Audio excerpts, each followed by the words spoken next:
Lawn signs sprouting everywhere. Round-the-clock ads on radio and television. The phone rings. It's a robocall from the president or his opponent asking for your money and your vote. And while you're at it, watch their YouTube videos and like them on Facebook. Election time. We all know the look and feel of modern campaigns. But what was it like in the early days of the Republic when, say, George Washington ran for office? Well, in fact, he didn't run. When Washington became the first president in 1789, there were no political parties, no conventions or primaries, no campaign, no election season, not really any candidates. Even the year was odd. Literally, 1789 was the only presidential election ever held in an odd year. After the framers invented the Constitution and the presidency 225 years ago, the country set about the business of choosing its first executive. Agreeing with Ben Franklin, many people thought, the first man at the helm will be a good one, and by that, Franklin meant George Washington.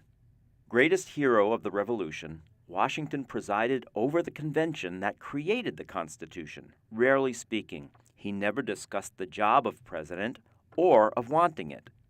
And when the first presidential election took place, it was a crazy quilt affair with many hands stitching the pattern. Under the new Constitution, each state was given a number of electors who would cast a vote for two names. The man with the most votes would be president. The second place finisher was vice president. But who picked the electors? That was left up to the states. 6 of them let the people decide, or at least white men over 21 who owned property. In New Jersey, some women voted, a right later taken away. But in other states, the legislature picked the electors. At that time, many people thought democracy was one step away from mob rule, and a decision this important should be left to wiser men.